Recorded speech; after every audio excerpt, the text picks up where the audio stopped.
mempresentasikan hasil diskusi kami tentang kesalahan yang sering dilakukan oleh guru. Sebelumnya, perkenalkan, nama saya Violeta Silvahira bersama rekan saya Sandrina Kumalasari dan Septika Ayu Wardani. Selamat menyaksikan.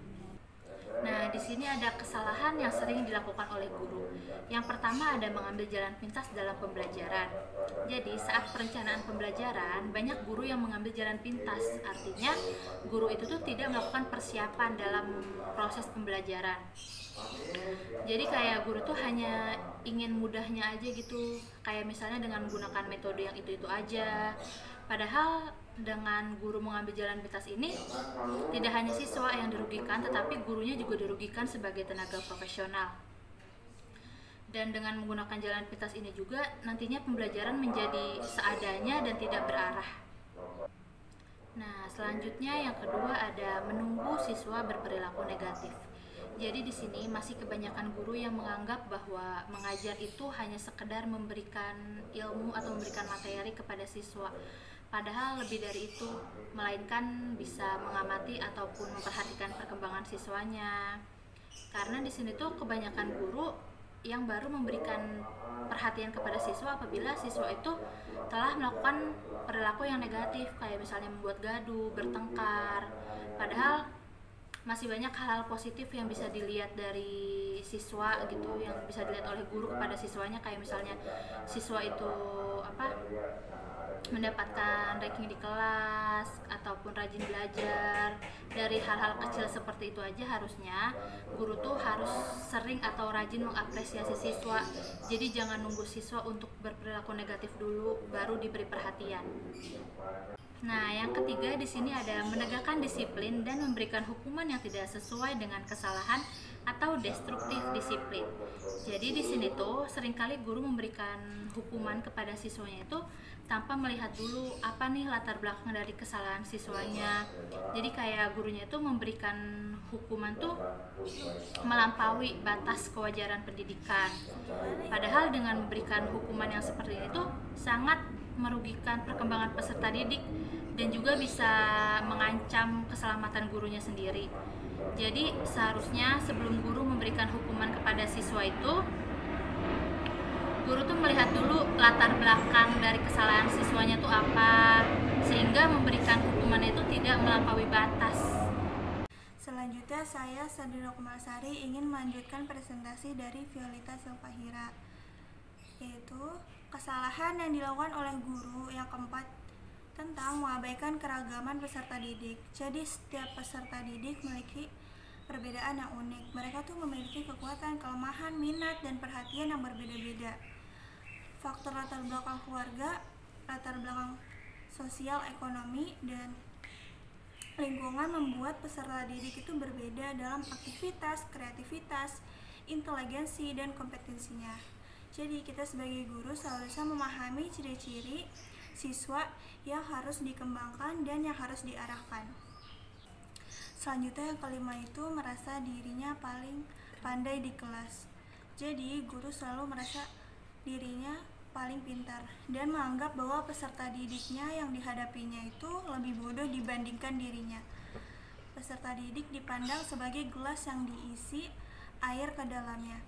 Padahal peserta didik itu sekarang dapat belajar melalui internet dan berbagai media. Jadi guru perlu lebih rendah hati untuk bersedia belajar kembali, bahkan belajar dari siswa sekalipun. Selanjutnya yang keenam itu memperlakukan peserta didik secara tidak adil. Jadi banyak guru yang tidak adil sehingga dapat merugikan peserta didik. Dan ini merupakan kesalahan guru yang sering dilakukan, terutama dalam penilaian. Biasanya ketidakadilan dikarenakan faktor-faktor tertentu, yaitu kecantikan, kesuksesan, kekayaan, dan lain-lain. Bisa juga contohnya misalnya kayak sebagai ajang untuk menghukum siswa yang tidak disukai, atau bahkan sebagai ajang menyalurkan kasih sayang di luar tanggung jawab guru. Sadar atau tidak, tindakan tersebut telah merugikan perkembangan siswa. Saya Septika Ayu Wardani. Di sini saya akan melanjutkan pemaparan materi dari rekan saya, yaitu Sandrina Kumalasari.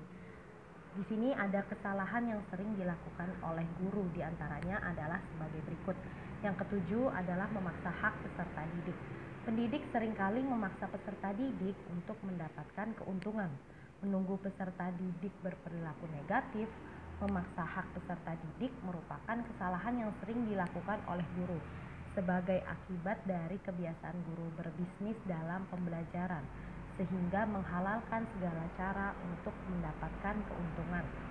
Seperti misalnya, guru menghalalkan siswa dalam berperilaku negatif seperti mencontek saat ujian. Di sini perilaku negatif ini tidak dibenarkan, tetapi karena gurunya menguntungkan segala cara agar muridnya mendapatkan nilai yang bagus, akhirnya guru ini menghalalkan berbagai cara agar anak muridnya mendapatkan nilai yang bagus.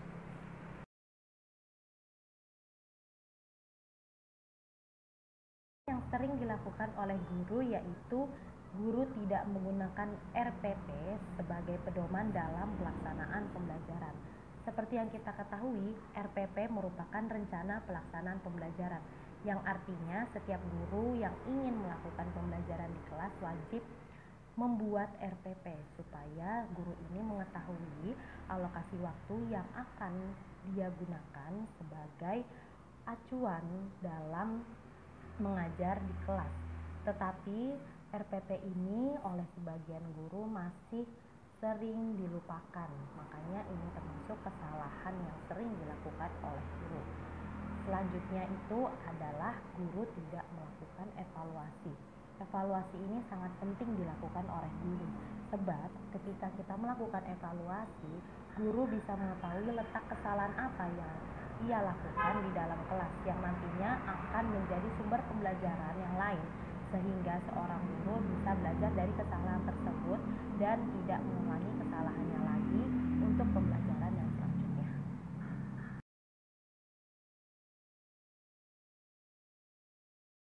Guru sering terlambat masuk kelas. Alasan apapun yang diberikan oleh guru ketika seorang guru itu terlambat masuk kelas itu tidak bisa dibenarkan, sebab guru adalah teladan bagi muridnya, sehingga kesalahan ini masih sering dilakukan oleh guru saat ia mengajar di kelas. Selanjutnya ada guru masih kurang disiplin dalam mengajar di kelas. Banyak guru-guru juga selain ia terlambat masuk ke dalam kelas, ia masih kurang disiplin dalam kehadiran masuk ke dalam kelas, yang artinya guru ini tidak masuk ke dalam kelas, tetapi seringkali guru langsung memberikan tugas yang banyak untuk muridnya. Ini juga tidak bisa dibenarkan dan ini merupakan kesalahan juga yang sering dilakukan oleh guru. Semoga kedepannya guru-guru tidak melakukan kesalahan yang kembali ya. Nah, sekian presentasi dari kelompok 12. Apabila ada kurang lebihnya, kami mohon maaf yang sebesar-besarnya. Wabillahi taufiq wal hidayah. Wassalamualaikum warahmatullahi wabarakatuh.